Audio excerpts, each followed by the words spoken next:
Greetings, ladies and gentlemen, and welcome back to another video.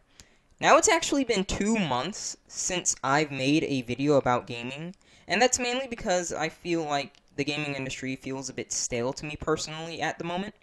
But speaking of stale, with that note on the topic of this video, I would like to discuss the most overrated genre in all of gaming right now. And once again, this is in my personal opinion, and that is first-person shooters.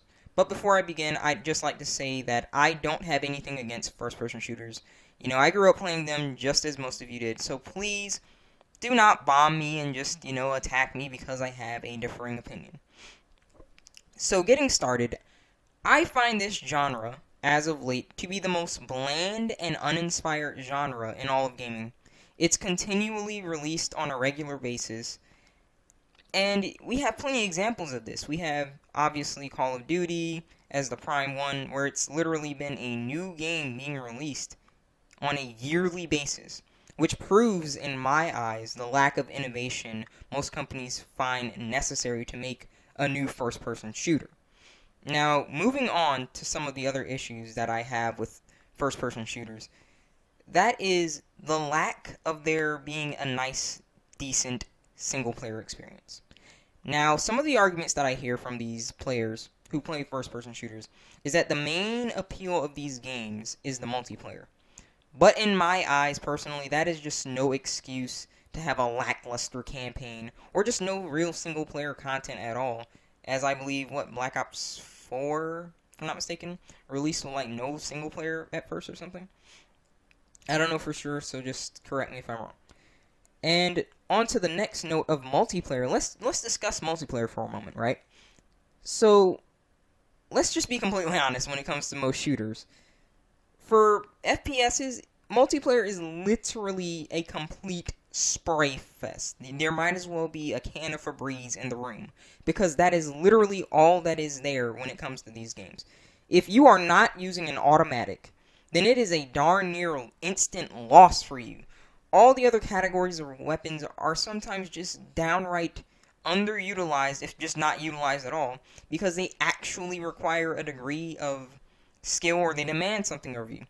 Whether it be pacing your shots, controlling recoil, or demanding precision, but to most people, these are just reasons to not use those weapons, because why would I bother with any of that takes skill when I could just hold R2 to win, Which is going to bring me to another point, which is slightly related from a company point of view. And here's my question for companies, right?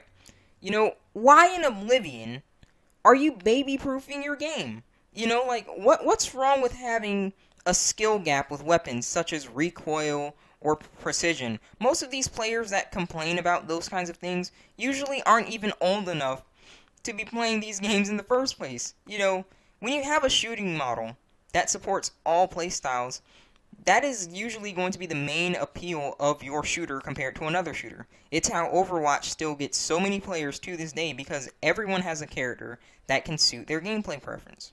When you neglect variety and just pretty much allow, only one style of play to excel, whether that's run and gun or even long range shooting and whatnot, you basically leave so many others wondering, why are other weapons even in this game? Why is a burst in this game? Why is a shotgun in this game? Why are semi-autos in this game? I'm sure everyone who plays Call of Duty probably wonders why those three kinds of weapons are even in this game when I have, an automatic that can do everything that weapon can do and then some, right? Which brings us to another point, and this is probably one of the last points that I want to talk about before I start getting into my personal thoughts.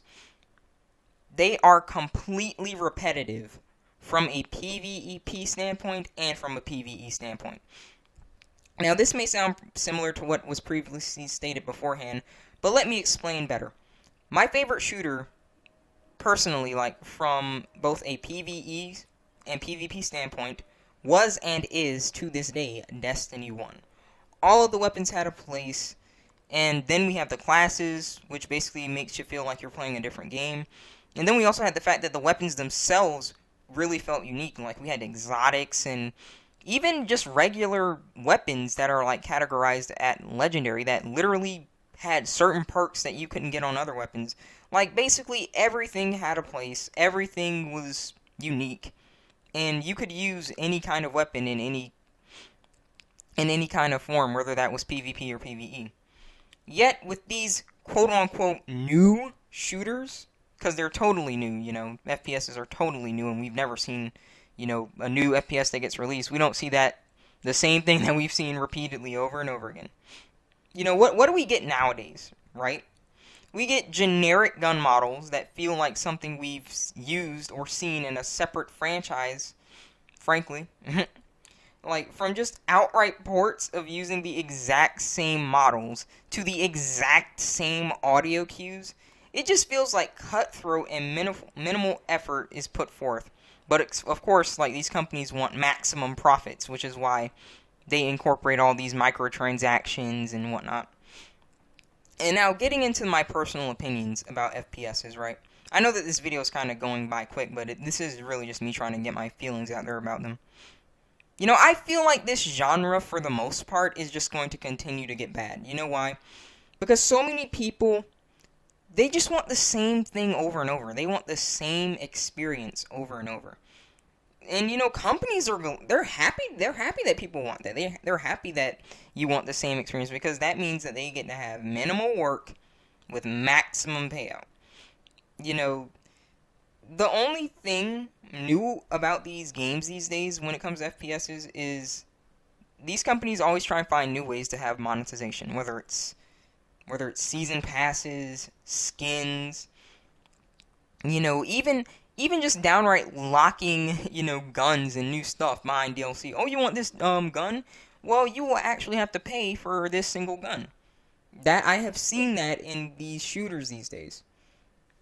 So to me, like, people that just keep playing these games, like, I just feel like, you're just letting these companies screw you over, in my opinion. You may not necessarily, like, be knowingly, like, doing so. Like, the way that they monetize their games is done in such a, like, scumbag manner that you really don't feel like, you're being screwed over, but that's how they get to you. And you better believe that there is a lot of psychology going on involved, and maybe one of these days I'll make a video talking about the psychology of monetization as a whole, but that's besides the point. So, at the end of the day, I just really feel like the FPS genre is just going to keep, what's the word, like, for the most part, it's just going to stay stale, because I can't necessarily say it's dying, because for some reason, it sells the best. Like, it's the best-selling genre of games, and people like to play them over and over again, even though it just doesn't really seem innovative to me. But with that being said, that is going to be the end of this video. I hope that you all enjoyed. Please do leave your thoughts on this in the matter below. Like, I don't mind if you think I'm wrong, and I am certainly more than willing to hear you out, because, frankly, these kinds of videos are good because it gets criticism out there, and if you do have a differing opinion, and so long as it's done in a relatively polite manner and it's not just a downright attack, I'm more than willing to hear you out. But obviously, if it's done in a offensive manner, then I'm really not going to bother to respond to that. So I just want to let you all know that, once again, since YouTube censors content on its platform, if you are willing, please do subscribe and hit that bell, as it is the only way that you will receive these videos in your feed. And I also just want to say, for the most part, that I am going to be trying to, like, edit more, even though I may not necessarily have the full version of my editing software. One of these days I'm probably going to be able to get it. It's really just not up to me downright at this point, but I am going to try and edit more, so I do hope that you guys will let me know what you think about on these videos about the editing. Let me know if it's improving, what can I do better, etc., etc. As always, rate the video what you think it deserves. Tell me what you would like to see in the future in the comments below. Feel free to check out my Amino. It will be linked in the comments. Feel free to check out my BitChute. It will be linked in the About Me page of my channel. And I will see all of you in the next video. Take care.